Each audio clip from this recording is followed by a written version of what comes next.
Hello दोस्तों, नमस्कार, राम राम। आपका मेरे श्रीपर एग्रीटेक यूट्यूब चैनल पर स्वागत है।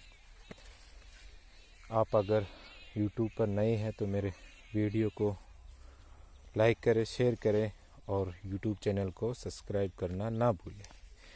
आज आप देख रहे हैं हमारे ही खेत पर ये गेहूं की फसल है और इसके बारे में आज मैं आपको जानकारी दूंगा कि गेहूं की फसल को कब बोया जाता है, कौन कौन सी खादें डाली जाती हैं जिससे कि हम गेहूं के उत्पादन में बढ़ोतरी कर सकें। गेहूं का हमारे एरिया में एवरेजन औसतन उत्पादन है 8 बोरी यानी 8 क्विंटल से 12 क्विंटल प्रति बीघा। अब हर एरिए में प्रति बीघा पर हेक्टेयर के अनुसार अलग अलग है। जैसे कहीं 1 हेक्टेयर में 6.25 बीघा है तो कहीं 4.5 बीघा है। इसीलिए हमारे यहाँ 6.25 बीघा भी है और 4.5 बीघा भी है। ये आप देख रहे हैं गेहूं की फसल। अब इनमें ये हमारे एरिया में इनको जो ये इसे कहते हैं डांगी, ये निकलने की अवस्था पर है। अब फ्लावरिंग स्टेज पर आने वाले हैं और फिर इनमें दाने बनना शुरू हो जाएगा। कल्लों से, जिसे हम कृषि की लैंग्वेज में कहें तो बाली निकलना शुरू हो गई है। आप देखेंगे कि इसके हर एक कल्ले पर बाली है। हमने इसमें शुरुआत में डीएपी डायमोनियम फॉस्फेट का उपयोग किया। हमारे यहाँ 15 से लेके 17 किलो 20 किलो प्रति बीघा के हिसाब से हम डीएपी का उपयोग करते हैं बुआई के समय में। और बुआई हमारे एरिया में 15 अक्टूबर से 15 नवंबर, कहीं किसान भाई 15 दिसंबर तक भी बुआई करते हैं, क्योंकि 2-3 सालों में देखा गया है कि कभी बारिश जल्दी ख़त्म हो जाती है तो कभी लेट। इस बार मिड नवंबर तक खेतों में बुआई के लिए तैयार नहीं हुए थे खेत, क्योंकि बारिश ज़्यादा हुई थी। इस हिसाब से हम भी लेट हो गए। हमने भी लास्ट नवंबर में गेहूं की बुआई की और सर्दी बहुत ज़्यादा पड़ी, इस वजह से गेहूं की पैदावार भी कम है। हालांकि हमने समय समय पर इसकी सिंचाई की और जितनी बार नाइट्रोजन देना था हमने नाइट्रोजन दिया हर अवस्था पर जहां आवश्यक है। जैसे प्रथम 21 दिन पर इसकी सिंचाई की और नाइट्रोजन का यूरिया के रूप में उपयोग किया। और यूरिया हमारे यहाँ 15 किलो से 20 किलो प्रति बीघा के हिसाब से उपयोग करते हैं। और अलग अलग एरिया में अलग अलग हिसाब से नाइट्रोजन का उपयोग किया जाता है। कहीं ज़्यादा किया जाता है, कहीं कम किया जाता है। ये जानकारी या अवेयरनेस के हिसाब से या उस पर डिपेंड करता है। हमने फिर इसमें 13-0-45 का उपयोग किया और साथ में हमने कैल्शियम पाउडर आता है जो श्रीराम कैलोरीज आता है, इसका भी उपयोग किया, स्प्रे किया। इसमें हमने 13-0-45 जो नाइट्रोजन और पोटास का मिश्रण आता है उसका उपयोग किया। उसका रिजल्ट आप देखेंगे। ये देखिए फुटान कितनी शानदार है और हर फुटान पर बाली निकली हुई है। अब ये इसका फायदा ये हुआ उपयोग करने का कि हर जो फुटान है, हर कल्ला है, उस पर बाली निकल रही है। अब हर फुटान पर बाली निकलेगी तो उत्पादन ऐसे ही बढ़ जाएगा। इसीलिए और ये गेहूं की राज 40-37 वैरायटी, ये हम पिछले 4-5 साल से लगा रहे हैं। इस बार हमने बीज चेंज किया। पहले पुराना बीज लगा रहे थे, पर इस बार बीज भी चेंज किया और खाद में भी थोड़ा परिवर्तन किया। इस हिसाब से देखिए आप, हर फुटान पर कम से कम 4-4, 5-5, कहीं पे 7-7, देखिए 1 2 3 4 5 6 7 8 फुटान भी हैं।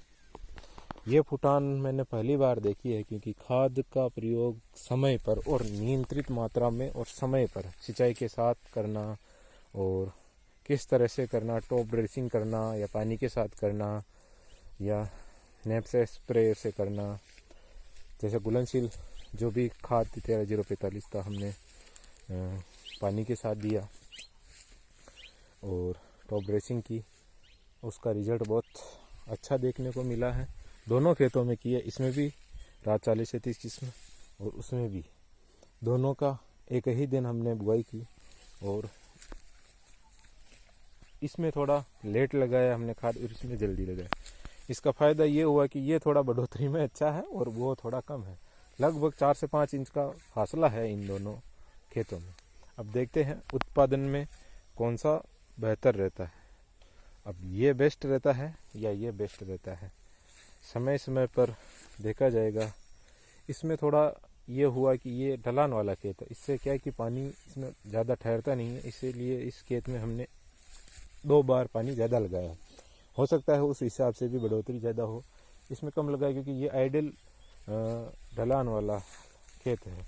इसमें हमें ज़्यादा परेशानी नहीं होती पिलाई करने में, और इसमें थोड़ी परेशानी होती है क्योंकि ढलान बहुत ज़्यादा है इस खेत की। हमने करवाया पर ये इसका स्लोप ऐसा है कि बार बार ढलान ज़्यादा हो जाती है, इस वजह से। अभी खेतों में गेहूँ बाली अवस्था पर आ गए हैं और देखते हैं इनका क्या प्रोग्रेस रहती है। उस साइड में थोड़ी बरसिम लगा रखी है। ये गेहूँ रात 40-37, इसकी गत बार पैदावार रही थी हमारे यहाँ 9 क्विंटल पर बीघा। इस बार मुझे 11 क्विंटल की उम्मीद है, क्योंकि खाद भी थोड़ा चेंज किया।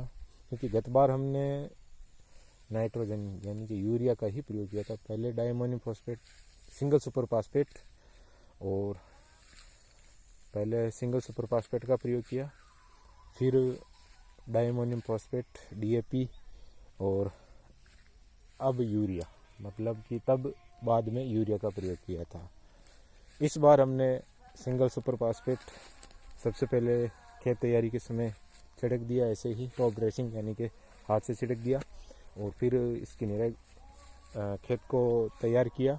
फिर बुआई के समय गेहूँ में मिला के सीड ड्रिल में DAP का प्रयोग किया, और उसके बाद 21 दिन बाद जब जैसे ही प्रथम सिंचाई करते हैं 21-25 दिन के बीच में, तब यूरिया का थोड़ा सा हल्का छिड़काव करके और सिंचाई की। उससे क्या है कि कल्लों के फुटान भी अच्छी हुई है। और फिर अगली सिंचाई पर हमने 13-045 का प्रयोग किया, और इसके बाद अगली सिंचाई पर हम 13-050 का प्रयोग करेंगे। इस बार हमने श्रीराम कैलोरीज यानी कैल्शियम का भी प्रयोग किया, क्योंकि लैब टेस्टिंग करवाई तो उसमें हमें कैल्शियम की कमी बची थोड़ी खेती, तो कैल्शियम का भी प्रयोग किया। क्योंकि सुपर फास्फेट से भी कैल्शियम मिलता है, सल्फर भी मिलता है, और श्रीराम कैलोरीज का भी प्रयोग किया तो उससे भी बढ़िया रिजल्ट देखने को मिला हमें, क्योंकि शाइनिंग थोड़ी खेत में बड़ी गेहूँ में देखने मिली, और सल्फर भी मिला। क्योंकि सल्फर का प्रयोग होता है कि जब शीतलहर चलती है तो गंधक तेजाब यानी कि गंधक का तेजाब होता है, उसका 0.1% लिक्विड सॉल्यूशन में हम प्रयोग करते हैं और हल्की सिंचाई करते हैं। तो इस हिसाब से हमें रिजल्ट भी देखने को बढ़िया मिला, क्योंकि एक बार सल्फर का प्रयोग भी किया इस खेतों में, क्योंकि शीतलहर इस बार 2 बार चल चुकी। शीतलहर का काफ़ी ख़राब इफ़ेक्ट देखने को मिलता है। ये हैं रात 40-37 के 2 खेत कह सकते हैं, और आगे मैं आपको दिखाता हूँ सरबती सोनारा का खेत। ये बीच में मेथी इसका थोड़ी सी लगा रखी है घर के हिसाब से, और वो बरसिम का भी काफ़ी बढ़िया रहता है पशुओं के हरे चारे के लिए, बहुत उपयोगी, क्योंकि प्रोटीन और फाइबर रहता है इसमें, तो दूध बढ़ाने के लिए भी बहुत अच्छी रहती है और पाचन तंत्र को सही करती है, पाचन तंत्र भी अच्छा रहता है इस हिसाब से। और ये देखिए आप, हमारे सरबती सोनारा जो कि डबल ड्वार्फ वैरायटी है, इस बार फर्स्ट बार लगाई है। इसका रिजल्ट देखने को हमें अच्छा ही है, क्योंकि उसके कंपैरिजन में इसमें ज़्यादा फुटान है और लंबाई है, और कल्ले बाद में निकल रहे। इससे पहले का बुआई हुई है, इसकी 7 दिन पहले की ये बुआई है, और उसकी 7 दिन बाद की बुआई है। फिर भी उसमें ज़्यादा बालियाँ निकल रही और इसमें कम निकल रही, क्योंकि कल्ले फूटे ज़्यादा और बढ़वार ज़्यादा है इसकी। पत्ते भी ज़्यादा है, इसमें पत्ते थोड़े कम हैं और लंबे पत्ते कम हैं, इसमें पत्ते लंबे हैं। और जो बालियाँ हैं वो अब निकलना शुरू हो रही है, और उन दोनों खेतों में आधे से ज़्यादा में बालियाँ निकल चुकी है, इसमें कम है। और उनमें थोड़ा सा मिक्सिंग का भी देखने को मिल रहा है, इसमें कम है। इसमें सरबती सोनारा जो हाइब्रिड डबल ड्वार्फ, हाइब्रिड नहीं कह सकते पर डबल ड्वार्फ वैरायटी है वो, ये देखिए आप, बहुत शानदार। कम से कम तो भी 4-5, 6 हर एक, ये देखिए 5-5, 6-6, ये देखिए, देखने को बहुत शानदार रिजल्ट, और हर कल्ले पर बाली निकलने की अवस्था में है। अब पैदावार कितनी होती है इसमें देखते हैं, क्योंकि हमारे पहले इस एरिया में ये समस्या थी कि फुटान बहुत कम होती थी, और परंपरागत तरीके से खेती करते थे, और एक फुटान पर एक ही बाली, कहने का अर्थ एक बीज पर एक ही फुटान होती थी, और अधिकतर, और बाली भी एक ही निकलती थी। इस बार फुटान भी अच्छी है और बालियां भी निकल रही हैं अच्छी, ये देखिए लगभग 4-4, 5-5 फुटान है, और हर फुटान पर ये बाली निकल रही है। ये खेत के साइड में है और बालियां निकल चुकी है, इनमें अब फ्लावरिंग अवस्था में आने वाले हैं। इसकी बाली की साइज भी थोड़ी अच्छी है, क्योंकि रा सीड्स का जो बीज आता है उसकी बाली की साइज थोड़ी कम रहती है। हालांकि ये प्राइवेट कंपनी का सीड है, पर इसकी थोड़ी बाली बड़ी। अब उत्पादन इसका मेरे हिसाब से लगभग 11 से 12 क्विंटल प्रति बीघा के हिसाब से उत्पादन होना चाहिए। लगभग 1.5 बीघे का खेत है। अब अनुमानतः इसमें पैदावार 17 से 18 क्विंटल होनी चाहिए, क्योंकि थोड़े ज़्यादा है 1.5 बीघे से। सेम मतलब उससे 7 दिन पहले इस खेत में बुआई की और 7 दिन बाद उनमें की। अब देखते हैं क्या होता है इनमें। अभी तो बाली अवस्था पर है। इसमें हमने एक बात और कि इसमें हमने 13-045 का उपयोग नहीं किया। इसमें हम सीधा अब 0-050 का उपयोग करेंगे, सभी में करेंगे, क्योंकि तीनों खेत हैं, उन सभी तीनों खेतों में हम 0-050 का प्रयोग करेंगे और स्प्रे करेंगे उनका। इस बार स्प्रे करके देखते हैं क्या रिजल्ट मिलता है। फिर अगली बार हम पानी के साथ देंगे वेंचुरी सिस्टम से। इस बार स्प्रे करके देखते हैं क्या रिजल्ट मिलता है, क्योंकि पोटास जब देते हैं तो गेहूँ सो जाते हैं, जैसे हवा चलती है तो गेहूँ नीचे गिर जाते हैं। तो नीचे गिरने की समस्या से बचने के लिए हमें पोटास का प्रयोग करना पड़ता है।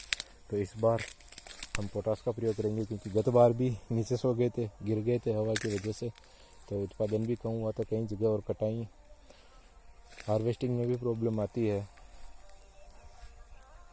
और पैदावार में भी कमी आती है इस वजह से। और उन 2 खेतों में नहीं हुआ था, इस खेत में गिर गए थे, तो इस बार पोटास का प्रयोग करेंगे, देखते हैं क्या होता है। इस खेत में गत बार 6 क्विंटल गेहूँ निकले थे, वो गिर गए थे, नीचे गिर गए थे गेहूँ। अब गिरने से क्या कि पैदावार कम, दाने की साइज छोटी रह जाती है, इस हिसाब से। ये बरसिम है और ये है वो राज 40 किस्म के गेहूँ। अब इनका क्या उत्पादन रहता है देखते हैं क्या होता है फाइनल रिजल्ट। और वैसे भी समय समय पर मैं अपडेट देता रहूँगा कि फ्लावरिंग अवस्था पर कैसा है, पकने पर कैसे हैं और इनकी बाली की साइज़ क्या रहती है देखते हैं। वैसे औसतन साइज़ लगभग 2.5 से 3 इंच, 3 इंच तो क्या माने, 2.5 इंच, 2 इंच, 2.5 इंच इसकी साइज़ रहती है।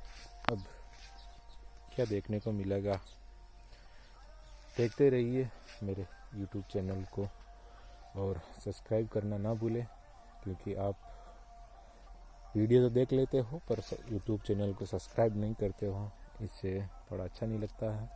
YouTube चैनल को सब्सक्राइब करना ना भूलें, वीडियो को लाइक करें, शेयर करें। थैंक यू, धन्यवाद।